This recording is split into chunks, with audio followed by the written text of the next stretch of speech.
Bismillahirrahmanirrahim. Rabbani salatu wassalam syarafil anbiya wa mursalin. Sayyidina nabiyina Muhammadin wa ala alihi wa sahbihi ajma'in. Amma ba'd. Kita masih lanjut di pembahasan Riyadul Fatiha. Di bab kita sudah selesaikan masalah hak Allah, hak sifat-sifat yang terkait dengan Allah Ta'ala, baik sifat wajib, jaiz, mustahil maupun jaiz dengan dalilnya. Kemudian berikutnya adalah sifat yang berkaitan dengan hak para rasul. Itu sifat-sifat wajib bagi para rasul. Kama qala wajibur rusuli alaihi salatu wassalam arba'atun, dan wajib bagi para rasul itu 4 perkara. Asidku fi jami ma akhbaru. Yang pertama adalah sidq, jujur dalam seluruh apa yang mereka kabarkan bihi dengan walau bil mazhi, meskipun dengan guyon. Ayil imbisati, tegese guyon, imbisat. Ma'al ghairi, bersama orang lain. Min ghairi izain lahu, tanpa menyakiti lahu kepada ghair, kepada orang lain. Kama akhrajahu Tabrani, sebagaimana diriwayatkan oleh Imam Tabrani. Dari hadis Aisyah, dari hadis Aisyah radhiyallahu anha, anna Nabiya sallallahu alaihi wasallam atatu ajuzun min Ansar. Bahwasanya Nabi SAW datang kepada beliau. Siapa ajuzun? Seorang wanita tua. Min Ansar, dari orang Ansar. Faqalat, maka wanita tua tadi berkata, ya Rasulullah, ud'ullah, wahai Rasulullah, doakan kepada Allah li, untuk saya, ayyudkhilani jannata, supaya Allah memasukkan saya ke surga. Faqala, maka bersabda Rasulullah, inna jannata la yadkhulu ajuzun, sesungguhnya surga itu tidak dimasuki oleh orang tua. Tsumma dhahaba fa shalla. Ya. Kemudian pergi Rasulullah SAW lalu sholat. Tsumma raja'a, kemudian kembali siapa Rasulullah SAW. Qalat, maka berkata siapa Aisyah itu, istri beliau Siti Aisyah radhiyallahu anha, lakot lakiyat min kalimatika masyaqqatan syadid. Sungguh telah menjumpai siapa wanita tua tadi dari ucapan jenengan ya Rasul suatu masyaqqah, suatu kesulitan ya, wasyiddatan, dan kesulitan yang sangat. Maka Rasulullah SAW, inna dzalika kadzalik. Rasul bilang sesungguhnya itu ya seperti yang saya katakan, bahwa Allah tidak mungkin masukkan orang tua ke surga. Inna Allah idza adkhalahunna jannata, sesungguhnya Allah kalau memasukkan mereka ke surga, hawwalahun abkaron, Allah rubah mereka menjadi gadis, tidak masuk dalam keadaan tua. Maka Rasulullah, dan sungguh Rasul bersabda, inilah amzahu wa la aqulu illa haqqan, sungguhnya saya guyon, kata Rasul, saya juga bercanda, la aqulu illa haqqan, tapi saya tidak mengucap kecuali kebenaran. Wa dalilu sidqihim wuqu'ul mu'jizat, dan dalil kejujuran mereka adalah terjadinya mukjizat. Jadi bermakna ala. Jadi maknanya adalah ala aidihim, fi aidihim ay ala aidihim. Dalil jujurnya, benarnya mereka, bahwa mereka utusan Allah, ada terjadinya mukjizat melalui tangan mereka. Wa ya bi khalqillahi ta'ala, dan mukjizat itu dengan penciptaan dari Allah Ta'ala. Allah Ta'ala lam yujri adatahu min awal dunia ilal-an, dan Allah Ta'ala tidak memberlakukan kebiasaannya dari awal dunia sampai sekarang, bitamakunil kadzib, bitamkinil kadzibi, dengan menguasakan orang yang dusta, minal mukjizat, daripada mukjizat. Sifat pertama yang wajib bagi para rasul adalah sidq, jujur. Kejujuran ini meskipun dalam ucapan biasa beliau, ucapan sehari-hari beliau, bukan sekedar sabda dalam syariat ya. Jujurnya para nabi itu meskipun dalam ucapan sehari-hari, bahkan tadi dijelaskan meskipun dalam guyonannya para nabi itu mereka tidak mungkin bohong, meskipun guyonannya para nabi, bercandanya para nabi tidak mungkin bohong. Mereka para nabi alaihi wassalatu wassalam, mereka tidak mungkin bohong meskipun guyonan. Nah, dicontohkan tadi guyonannya Rasulullah SAW. Ada orang tua datang, ya Rasul, doakan saya masuk surga. Rasul bilang orang tua udah masuk surga. Nangis dia. Dipanggil lagi sama Rasul, maksud saya Allah kalau masukkan jenengan ke surga, Allah rubah jadi gadis. Tidak mungkin dalam keadaan tua seperti ini, kata Rasul. Baru orang itu senang. Artinya Rasul tidak mungkin bohong kan? Tidak bohong bahwa Allah tidak masukkan orang tua itu dalam keadaan seperti itu. Tapi Allah rubah. Ya. Jadi bukti itu contoh tadi ya. Riwayat tadi ya.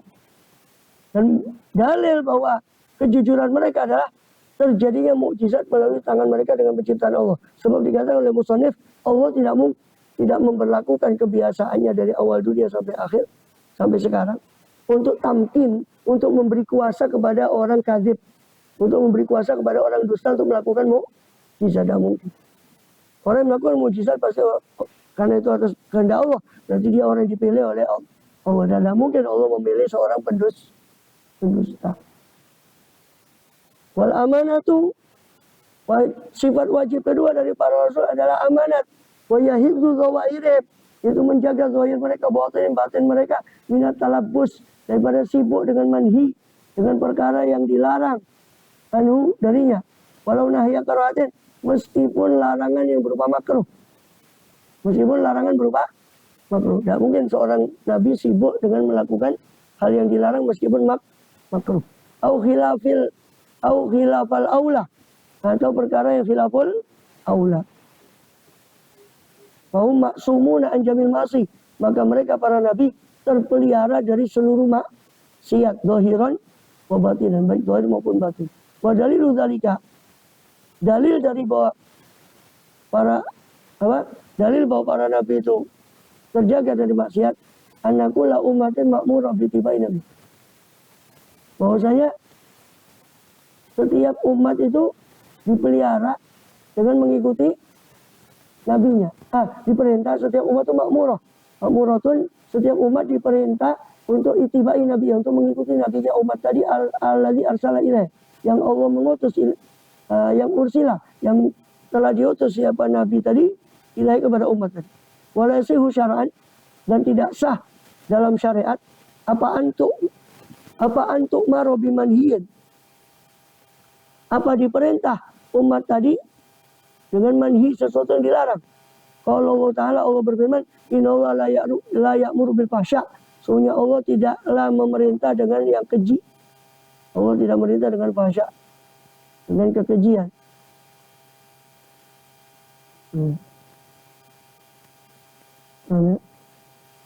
Jadi amanat itu maksudnya apa? Rasul bersifat amanat, maksudnya menjaga kepercayaan, menjaga amanat, maksudnya apa? Mereka maksum. Tidak mungkin berkhianat pada Allah dengan melakukan kemaksiatan. Meskipun perbuatannya makruh. Kalaupun ada riwayat Rasulullah itu pernah melakukan perbuatan makruh seperti beliau pada minum berdiri. Itu cuma sekedar untuk menjelaskan kepada umat bahwa itu boleh dan tidak haram. Sebab kalau Rasulnya tidak mencontohkan itu, disangkanya minum berdiri itu mungkin bisa jadi haram. Karena Rasul mencontohkan berarti itu boleh, cuma memang tetap dilarang, itu makruh. Dan Rasul menjelaskan yang makruh, bagi beliau itu tidak kena hukum makruh. Karena beliau ada misi, ada tugas untuk menjelaskan pada umat. Maka meskipun Rasulullah melakukan sesuatu yang makruh, bagi beliau itu tetap dapat pahala. Bagi kita yang makruh itu tidak dapat pahala kalau dikerjakan. Kalau ditinggalkan, kalau karena Allah dapat pahala. Kalau dikerjakan yang makruh bagi kita tidak. Itu dalilnya apa? Mereka maksum dari maksiat zahir itu. Karena setiap umat pasti disuruh ikut nabinya yang diutus. Dan tidak mungkin secara syariat, ya kan? Nabi itu diperintah untuk apa? Diperintah untuk mengikuti yang dilarang. Nah, mungkin diperintah untuk mengikuti atau memerintah kepada umatnya sesuatu yang dilarang oleh Allah.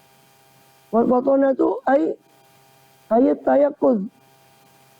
Dan fatona ini tayakkuz dari ilzamil khusum. Fatona itu maknanya tayakkuz, tanggapnya para nabi untuk ilzamil khusum, untuk mengalahkan musuh. Wa ibtali da'awihim, dan membatalkan atau melumpuhkan dakwaan-dakwaan musuh al-batilah yang batil. Itu maksudnya fatona. Fatona itu tanggapnya akal para nabi untuk mengalahkan musuhnya dan melumpuhkan dakwaan-dakwaan musuhnya yang batil. Dalil atas itu Padahal dalil atas bahwa para nabi bersifat fatona, cerdas ya, maksudnya cerdas. Cerdas itu nggak mungkin kalau nabi bodoh ya dikalahkan sama kaumnya dalam debat. Dalilnya adalah kaqouli ta'ala, seperti firman Allah Ta'ala, wa tilka hujjatuna, dan itu adalah hujjah kami. Itu adalah dalil kami. Atainaha Ibrahimah, kami berikan dalil itu atas hujjah tadi pada Nabi Ibrahim. Ala qaumi, atas kaumnya.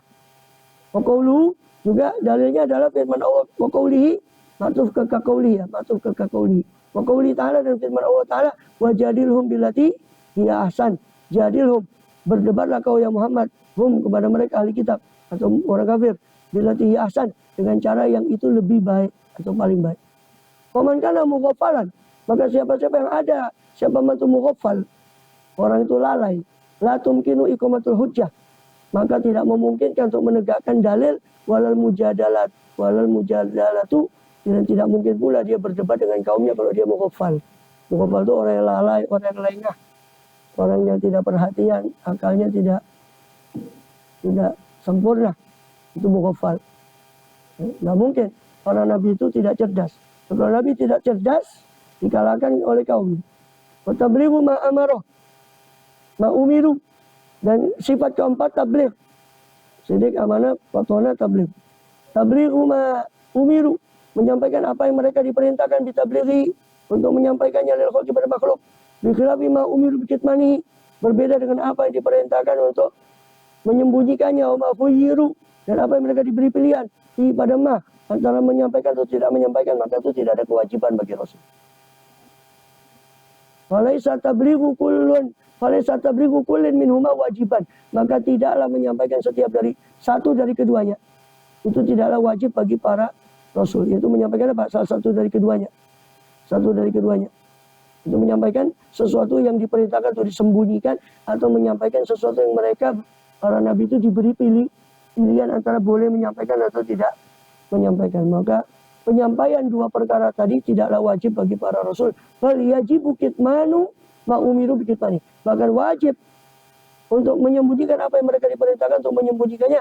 Wala yajib alaihim syai'un, dan tidak wajib atas mereka sesuatu apapun bima khuyyiru fi, dalam apa-apa yang mereka diberi pilihan padanya.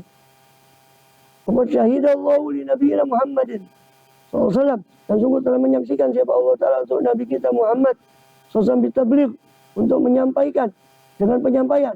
Pokoknya maka bersabda, berfirman Allah Ta'ala, al-yawma akmaltu lakum dinakum, pada hari ini kami sempurnakan bagi kalian agama kalian, wa atmamtu alaikum ni'mati, dan kami sempurnakan atas kalian nikmatku, wa raditu lakum bersama dinah, dan saya ridho bagi kalian Islam itu sebagai din. Falam yanzil ba'da hadil ayat, falam yanzil ba'da hadil ayati halalun wala haramun, maka tidak turun setelah ayat ini satu penghalalan yaitu pengharaman. Falaula anna Rasulah balagha jami'ad din, seandainya bukan karena Rasul itu telah menyampaikan seluruh agama, ma'akhbarallah, maka tidak mungkin mengabarkan siapa Allah Ta'ala bikamaliddin, dengan kesempurnaan agama lana untuk kita. Liano kita kata masyarakat, sebab para Rasul apabila menyembunyikan siapa Rasul itu akan sesuatu, karena dinuna nakison, maka ada apa agama kita itu kurang, fala yukhbirullahu bikamalih, maka tidak mungkin Allah mengabari dengan kesempurnaan agama tadi. Jadi sifat keempat yang wajib bagi para Rasul adalah tabligh, menyampaikan apa yang wajib disampaikan.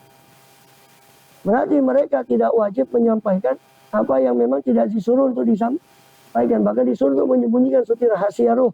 Itu nggak disampaikan pada Rasul secara jelentah. Bukan karena pelit, karena kemungkinan kebanyakan akal makhluk tidak bisa mencapai itu. Maka tidak disampaikan. Atau sesuatu yang Rasul boleh diberi pilihan untuk menyampaikan atau tidak. Maka itu Rasul boleh menyampaikan atau boleh tidak menyampaikan.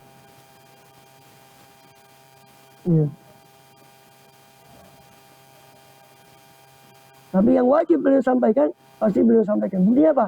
Allah bilang, al-yawma akmaltu lakum dinakum, pada hari ini kami sempurnakan. Maknanya sempurna, berarti kan Rasulnya sudah menyampaikan, makanya sempurna. Seandainya tidak menyampaikan, maka agamanya tidak mungkin sempurna. Wa yastahilu alaihim ad-dadu dari kawai arba'ah. Dan mustahil atas para Rasul lawan dari sifat-sifat itu, yaitu 4 sifat. itu kadzib atau kizib, dusta, bala, khianat, lawannya amanat, kizib lawannya sidik, balada lawannya fatonah, kitman lawannya tabligh.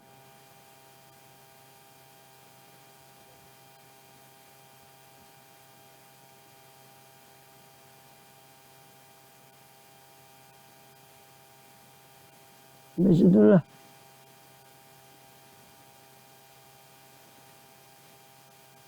Pokoknya cuma mana sebentar. Mana di sini? Anda tunggu sedikit lagi ya. Masalah sampai ke sifat jais itu. Ini mustahil bagi para rasul itu lawan dari dalik, ada dadu dalik. Lawan-lawan dari itu semua. Yaitu 4. Al-kadzibu fi dakwah risalah. Yang pertama dusta, yakni dusta dalam dakwaan kerasulan. Wa fi ma ballaghuhum, dan dalam apa-apa yang mereka sampaikan akan dari Allah anillahi ta'ala, dari Allah ta'ala, wa huwa diddu sidqi, dan kadzib ini adalah lawan dari sidik. Sidik jujur dalam apa yang mereka sampaikan, meskipun bahkan dalam guyonannya pun mereka jujur. Lawannya adalah kadzib, dusta dalam apa? Dalam dakwaan kerasulan mereka. Mustahil para rasul itu dusta. Atau dalam apa yang mereka sampaikan, mustahil. Dan bagaimana Allah memilih seorang pendusta? Wal khiyanatu dipilih syai'in. Sifat mustahil kedua bagi Rasul adalah berkhianat dengan melakukan sesuatu mimma nuhiya anhu, dari apa-apa yang dilarang, anhu darinya, dari nahya tahrimin, dengan larangan keharaman, atau karahatin, atau larangan makruh, wa yadidul amanati, dan itu lawan dari amanat. Mustahil Rasul bersifat khianat, yakni mengkhianati perintah Allah dengan melakukan yang haram. Jangan yang haram, yang makruh pun tidak mungkin para Rasul melakukan apa yang haram.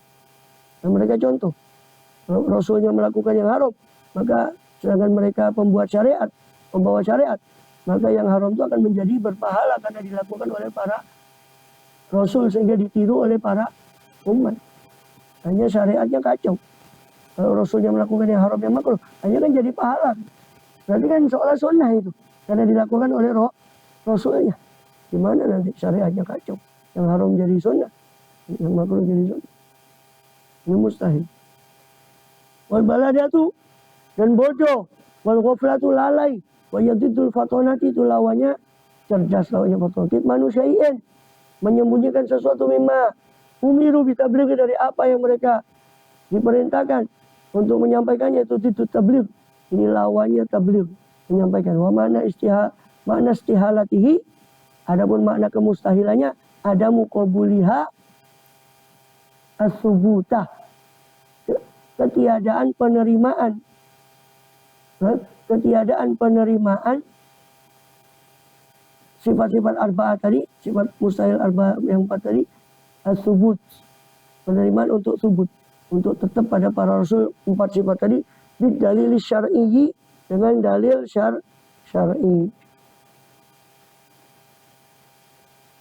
Ya.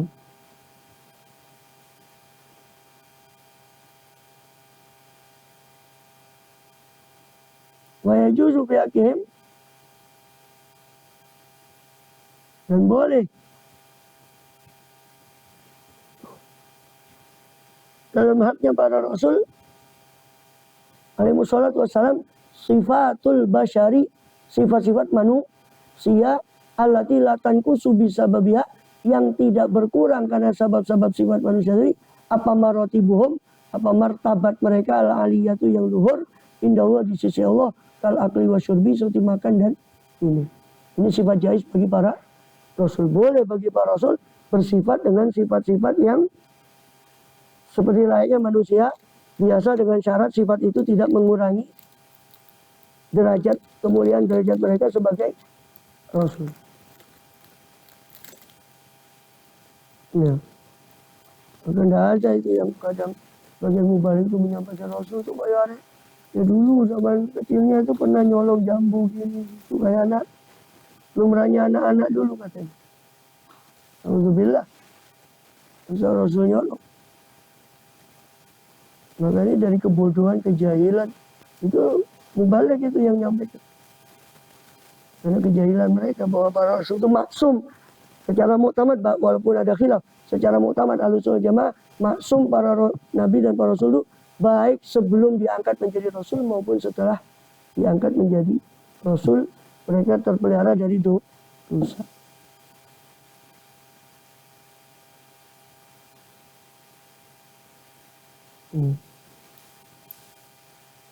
Makanya Sayyiduna Rasulullah SAW yakulul lahmah.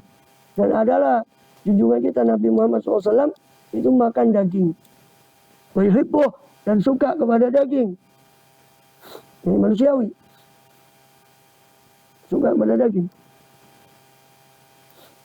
Suatu kali ada seorang wanita datang ke Rasulullah SAW. Orang itu bergetar, gemeter. Karena haibah, wibawanya Kanjeng Nabi. Maka Rasul mengatakan, hawini alaiki, tenanglah kamu. Inama ana belum meraatin takul qadid. Saya ini cuma anak seorang perempuan yang makan dendeng. Jadi saya seperti kebanyakan orang ahli Makkah, penduduk Makkah waktu itu mereka suka kalau ada daging kering itu dikeringkan dijadikan dendeng.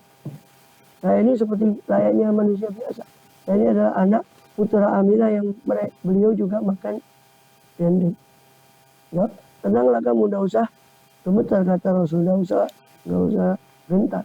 Kalau saya cuma anak dari seorang perempuan yang makan, inama ana benu mra'atin takul qadid. Saya cuma anak dari wanita yang makan dendeng. Tidak usah kamu takut. Beliau seorang juga makan daging, makan dendeng sebagaimana layaknya waktu itu orang-orang Makkah. Dan yuhibbuh, Rasul suka. Dan ya, daging wa yakulu dajjaj, Rasul juga pernah makan ayam. Wa yuhibbul halwa, beliau juga suka manisan. Wal asala, beliau suka madu. Wa yuhibbu syurbal ma'il barid, beliau juga menyukai minum air dingin. Dan syurubu bisalatati anfas, beliau minum air itu pada 3 nafas. Wa yakrahu syurbal ma'il hari, dan beliau membenci akan meminum air yang panas. Lianu yu'zil ma'idata, karena air panas itu bisa menyakiti lambung. Walayarwi, walayarwi, dan tidak menghilangkan dahaga. Air panas itu tidak bisa menghilangkan dahaga. Makanya yang kau tamro, dan adalah Rasulullah itu yang kebiasaan beliau sosial, beliau merendam kurma. Kalau malam beliau rendam kurma di air itu, besoknya beliau minum air rendaman kurma. Dan itu kata menurut kedokteran, air rendaman kurma itu lebih bagus dari air infus, lebih bagus dari air infus yang biasa diinfuskan kepada orang sakit, air rendaman kurma. Nakoah, merendam, yang kau tamer, yang syubu ma'ahu, beliau meminum airnya, air rendaman kurma tadi. Untuk apa? Lihadmit to'am, untuk mencerna makan supaya membantu pencernaan. Walam yakul kobiqon baridan, beliau tidak makan masakan yang dingin. Yusakhonu lahu bil qudwi, yang diangatkan untuk beliau di pagi hari. Wala to'aman haron, beliau juga tidak makan makanan yang panas. Jadi Rasul tidak kayak kita pakai kulkas, dimasukkan dulu besok dihangatkan lagi. Tidak ada. Rasul makan itu makanan yang fresh. Kambing pun ya disembelih saat itu, makan saat itu. Tidak ada kambing dari freezer. Hanya Rasul itu sehat. Rasulullah. Makannya juga sehat, Pak. Makanan beliau. Hati-hati ya. Jangan jajan sembarangan, Pak. Jajan-jajan minuman-minuman itu, kaleng minuman kemasan itu enggak bagus. Gulanya kadang tinggi juga ke ginjal apa, itu enggak bagus. Kalau mau minum, lebih bikin teh atau bikin apa, atau kalaupun mau minum seperti itu, jangan terlalu sering. Jadi kesehatannya dijaga, Pak. Minuman-minuman yang warnanya mencolok itu, pewarna, itu juga terlalu sering enggak bagus. Bagus. Dijaga makanan minuman, jangan jajan sembarangan. Kalaupun minuman kaleng, minuman botol itu, kalau dalam kemasan itu jangan terlalu sering. Di Rasul itu makan tuh fresh. Tidak benar Rasul makan makanan yang dingin diangeti paginya. Wal marot, tadi. Kal akli wal syurbi wal maroti. Boleh juga seperti sakit. Rasul boleh sakit. Ay aladila ta'afahul anfus. yang tidak dijauhi oleh jiwa, tidak dirasa jijik oleh jiwanya orang. Ini penyakit-penyakit yang maksudnya yang biasa, yang panas boleh. Tidak sampai mengurangi derajat mereka seperti Rasul.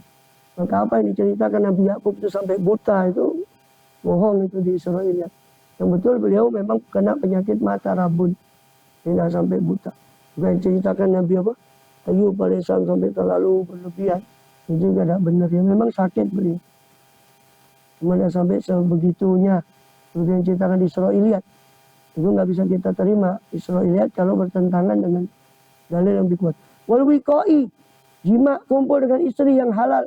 Wiqail halal, jima yang halal. Wa dzalik, dan semacam itu. Wa jima mana ada sifat kuliah, qaul la ilaha illallah. Dan mengumpulkan makna semua sifat itu, sifat yang wajib bagi Allah dan wajib bagi Rasul, mustahil bagi Allah, mustahil bagi Rasul, jaiz bagi Allah, jaiz bagi para Rasul, semua dikumpulkan dalam kalimat la ilaha illallah Muhammadur Rasulullah.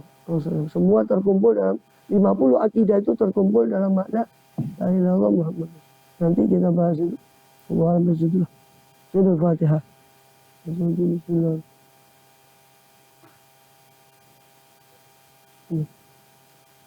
Bismillah ya Rabbana tarafana lana tarafna wa annana asrafna ala Allah.